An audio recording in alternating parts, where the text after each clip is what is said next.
Good morning to everyone. Thank you so much for joining us today. Today is part 3 of our summer security webinar series, and we will be talking about AuthAnvil's two-factor authentication as well as single sign-on programs. So thank you for joining. Before I dive in, a couple of follow-up logistics from Clayton, and for those of you who have been on some of our webinars before, I do apologize for the repeat, but have looked at the registration and we are continuing to attract some new viewers, so do always like to repeat myself.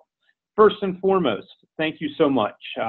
We know that everyone is busy. We know everyone has a lot on their plate, so we greatly appreciate you taking the time out of your day to come join us. With that said, I realize that your time is valuable and I truly want to respect it. I know the segment was actually blocked for an hour, but through some feedback we received throughout these series, actually a lot of people asked me to really try to keep them to 30 minutes. So that is my goal today, to actually even keep it less than 30 minutes to have some time for Q&A at the end and get you out of here on time. Also, as Clayton said, you may have noticed you have been muted upon entrance. That is to prevent any background noise or people inadvertently putting us on hold or anything else. But we would love questions. So if you do have questions, please use the chat window in the toolbar where you can text in to Clayton any questions, and we will answer all of those for you at the end. And finally, tell us what you think. We really do like feedback. We want to make sure these are beneficial and helpful to you. So we always are asking for feedback. Feel free to email me. Feel free to call anybody on our team. Whether it's content, whether it's how I present, whether it's the type of solutions, the timing, whatever it may be, we are always looking to improve.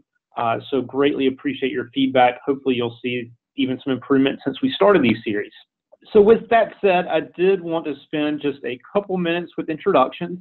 Again, apologies to you long-timers who have been on a few of these, but there are some new people that would like to briefly introduce both CSP and myself to. So CSP is a managed IT services and solutions provider based in Raleigh, North Carolina. We were founded in 1995 and so have been at this for a long time, lots of success, a lot of long-term clients, truly blessed to do what we do. We love what we do, and we would love to help however possible. 3 core pieces of our business. One being that managed IT services. So whether you're an SMB who really has no IT expertise, we can handle the entire spectrum for you. Or if you're a little bit larger and you might have IT in-house but need help in a certain segment of your business, we're happy to jump in there. The second area, which is continuing to be one of our fastest growing segments, is our cloud services business. Really end-to-end cloud provider, from fully immersive, putting everything in the cloud, to only a piece of your enterprise in the cloud, such as email or email security or antivirus or anything in between. So full cloud solutions provider, as well as our technology solutions. So still a lot of demand just for your standard IT projects, such as phone systems, new servers, virtualization projects, storage projects, backup projects, whatever it may be, fully engaged in all of those. As for myself, I am Stephen Riddick. It is a pleasure to meet everyone. I've been with CSP for a little over 5 years. I started my career in the technology industry, at Cisco Systems. I've spent a good amount of time there. Went back to business school and have been at CSP since, and have thoroughly enjoyed it. Love working with our awesome team. Love working with our fantastic clients. And again, happy to help however I can. My contact information is there on the bottom. Feel free to reach out with any follow-up questions or concerns you may have. All right, enough introductions. So I guess the last piece I did want to just go over, for those of you who have missed our last few segments, please jump online. They're on our YouTube page, on our website. You can find our previous webinars out of this summer security webinar series. Part 1 was PII Protect, which is our employee training solution. A very large majority of security incidents these days are based upon social engineering, end-user errors. So this solution is a way to properly train your employees on the risk, on the vulnerabilities, on what to be keeping their eyes out for when it comes to security breaches. Part 2 of our series was Cisco Umbrella Endpoint Protection. we have seen a major shift from hackers moving towards web-based attack vectors and really away from email. There was just a few years ago, it became hackers were trying to push out their threats via email, via attachments. I think a lot of people started investing in email security measures, started watching out, and people just sort of learned not to open unwanted attachments. So really seeing a big shift towards web-based attack vectors, and that really means pushing out malware through even advertisements on good pages, for example. So this is an endpoint protection that is not signature-based. It does appear a lot of signature-based solutions they're required, they're needed, such as antivirus, IPSs, firewalls, but they look at something that's already been out there and they try to match that, and they catch less than 50%. So this is a DNS technology. It's an additional layer that looks at where the packets are coming from, not what it is. Signatures look at what it is and look for a match. DNS technology doesn't look at that. It looks at where it's coming from. So if it sees that your PC is trying to phone home, which is a term for if you get infected with malware, go back to a home machine, and maybe it's coming from an IP address and you know, in outside of Russia or something, then it may say, you know what, we haven't seen this malware before, but we know this isn't right, so we're going to block it there. So just another layer of protection. And finally, part 3, AuthAnvil, two-factor authentication. So with that, we will dive on in with our presentation on two-factor authentication. So the agenda for the day, we will start by looking at some important numbers about security breaches. We'll then talk briefly about password management and SMBs. We'll talk about how AuthAnvil works, what are the benefits, and again, leaving time for some question and answer at the end. But first, some numbers to consider.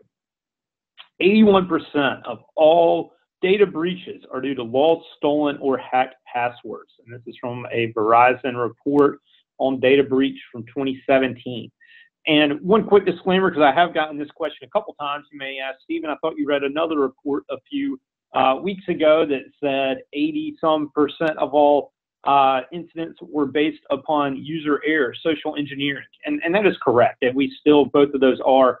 That larger one, the one from a few weeks ago, was any security incident, so viruses, malware, whatever it may be. Here today, we're really looking at data breaches. So if somebody is getting into your network illegally, either stealing data or looking at data, potentially using it and trying to compromise you. So again, 81% of all data breaches are due to lost, stolen, or hacked passwords. Obviously, the costs are real. You know, this is another report from 2016 that said, you know, average about 1.6 million is the cost per data breach, and they'll say that about 1 in 4 businesses will experience these over the next 24 months. So these are real, and the costs are real as well. And I think if you've been around for a few of these, you know that always a big proponent of articulating and stressing that this isn't just the enterprise space. I know the enterprise is what gets the big headlines in the news reports. If you look at New York Times, you'll hear about the Sony breach or the Target breach or just recently the HBO breach and things like that. They're happening to everyone, and it's not just the enterprise. Honestly, the hackers will go after the low-hanging fruit. They'll scan everybody, see who they can hit, and go after them. So 1 in 4 businesses, average cost 1.6 million. And on that note about SMBs, I mean, even here locally, and this isn't a published number, I mean, and this is only looking at a small subset of local businesses, but we have seen three local SMBs in the past 6 months, really this year, who have been the victim of brute force password attacks. And what we mean by that is hackers coming into a network, finding a way in, whether it's VPN, if they're actually on your network, that's another way to do it. If you have RDS, remote desktop, just any way to get into your network. They will then do what's termed a brute force password attack, where they will log in and they will run some algorithms that scan every single password possible to try to find a right match. And with the way technology is and the speed of these devices, depending on how solid of a password you have, I mean, it can take just a couple days for them to be able to run that, even a few hours, depending on the password. In certain of these cases, I mean, no data is stolen, but still just the impact of downtime, the stress, the cost of restoration. There's still a massive, massive impact on these users. And so it is very important, and it's something that you need to make sure you're protecting yourself against. And all three of these came to CSP, looking for a solution. And I think what I would ask today is be proactive. I mean, protect yourself before the breach occurs. There is a cost to security, but compared to the alternative, it is an extremely minimal cost to go ahead and protect yourself before a hack occurs. So on that, I mean, some important questions to consider. Does your business have critical applications that contain sensitive data that needs to be properly protected?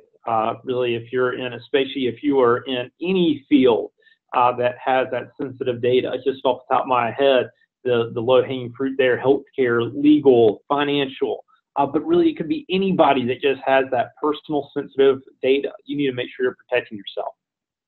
Do your employees have multiple passwords to gain access to different applications or digital resources? Is it possible that your employees share passwords? Is it possible that a single employee could lose a password, have it stolen? It's possible, based on your current security measures, that someone without authorization could gain access to a core business application.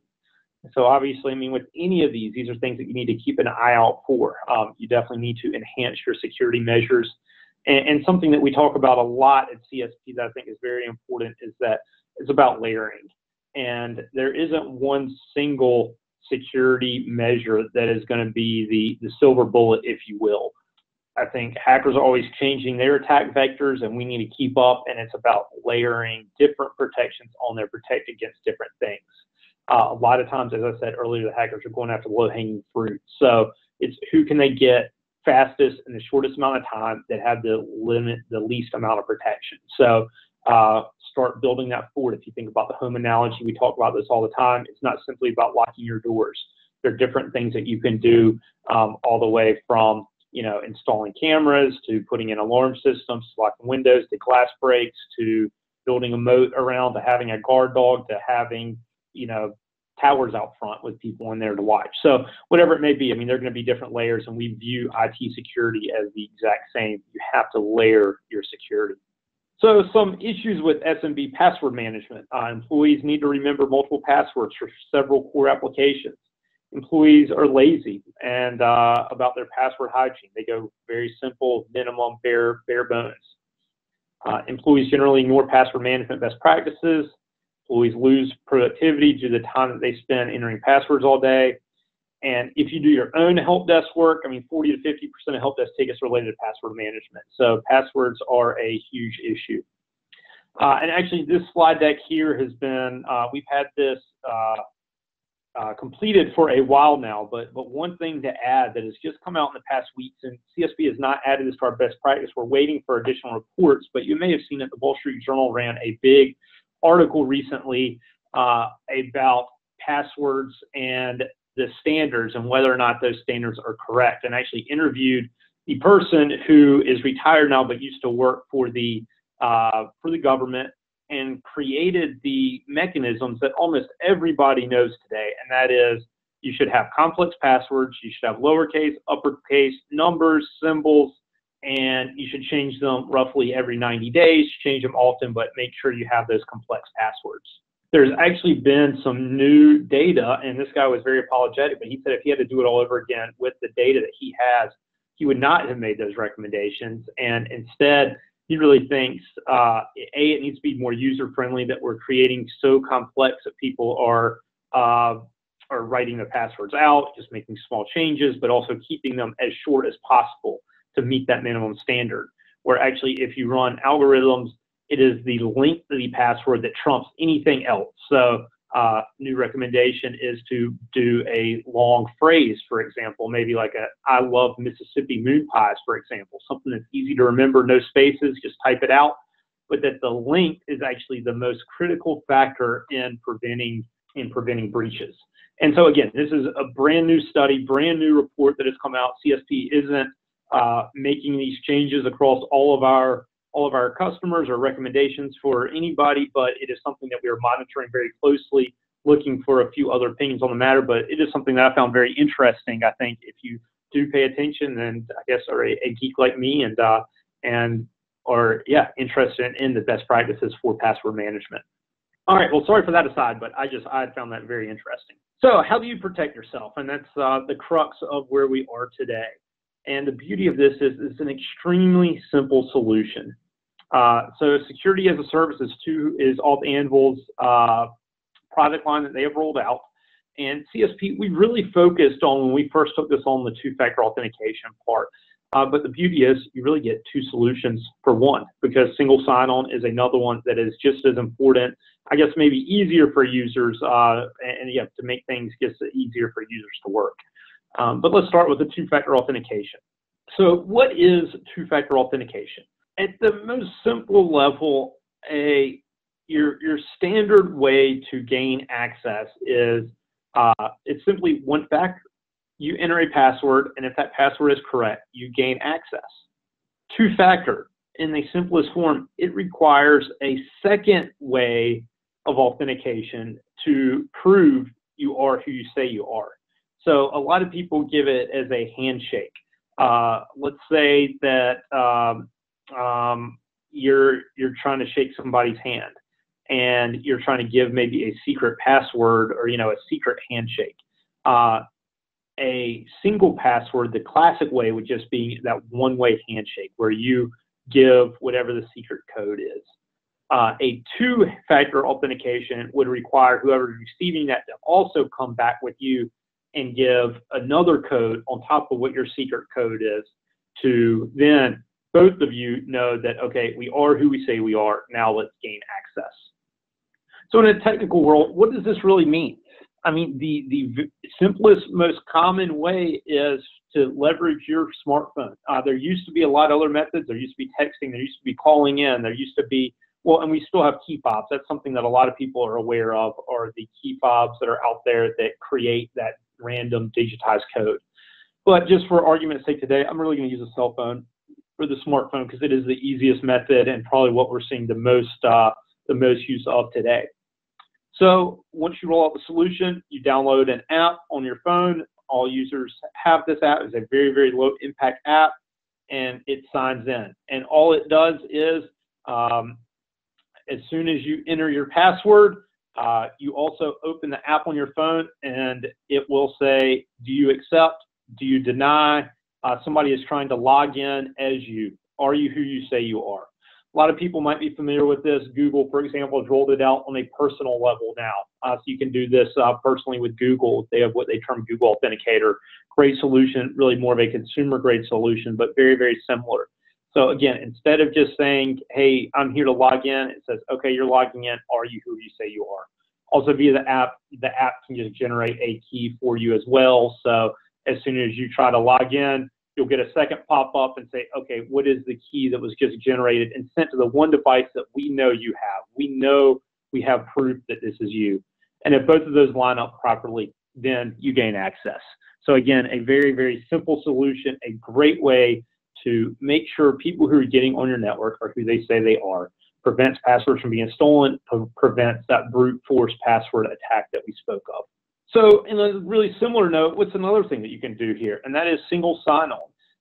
A huge need, and this really touches on usability and that user experience, is that so many people have so many different passwords these days. And so we go through the exact same method that we just spoke of. I won't rehash that. But again, you sign in with a password, one single password. You prove that you're the person signing in, and you gain access. And once you gain access to all of your business applications that are tied to that single sign-on login. So whenever you go to those applications, you will automatically have access to them on the back end through that one single password. You're gaining access to all of your applications that require passwords. One really important clarifying question that I get a lot: these are not personal applications. Again, this is a business level. This is a business level solution. So, it may be that you have access to the company's Office 365, Outlook, Dropbox, whatever your business apps are, whether it's maybe your line of business application. So maybe it's a Great Plains for accounting here at CSP. If you work with us, Autotask is our ticketing system, so we could tie that in. AuthAnvil has over 1,600 different separate application vendors that they work with. But again, it's not like you can have one single sign-on and tie in, say, your Gmail or your Bank of America as a personal Bank of America into this. Now, this is a business level. This is a business level application, but very seamless, easy way for users to be able to gain access to multiple applications. So, what are the benefits? It is simple. We've rolled this out. We always like to test and use whatever we are recommending to our customers. We've rolled this out a few months ago at CSP, and it is extremely simple. People are on their phones all the time, and it's really comforting for me to know that when I am away from the office, if I'm VPNing in at home, which is almost every single night, as soon as I try to launch my VPN and log in, I open my app, I get an alert just to confirm that it is me trying to log in. It is extremely simple. The next, it is seamless. Once it's done on the back end, it's really set up, minimal disruptions to the workflow, not going to be a bear on productivity or anything like that. Just to be honest, the one thing, again, I like to be as transparent as I can. Again, it does you do need to have your phone with you, obviously, or a key fob or another method. At one point, I will say my phone had died. It was late in the evening. I had to go plug it in, obviously, turn my phone on to be able to gain access. But after using it for months, it's the only issue we've heard. We do have multiple clients now running this. I check in frequently, as I do with any new solution, and they've really gotten no negative feedback from their users. I think everybody's used it well. And finally, the most important is the security aspect of it. Another layer of security to prevent against breaches based upon password errors, whether it's your users giving up something or whether it is one of those brute force password attacks that we spoke of. Most importantly, thank you so much for your time today. I hope you found the session to be beneficial. Feel free to reach out. My contact information is below. Thank you so much for attending. Again, the turnout for all these has been just awesome, so thank you for that. We've been averaging about 40 people per session, so thank you so much. Let us know how we can help, and have a fantastic remainder of your day.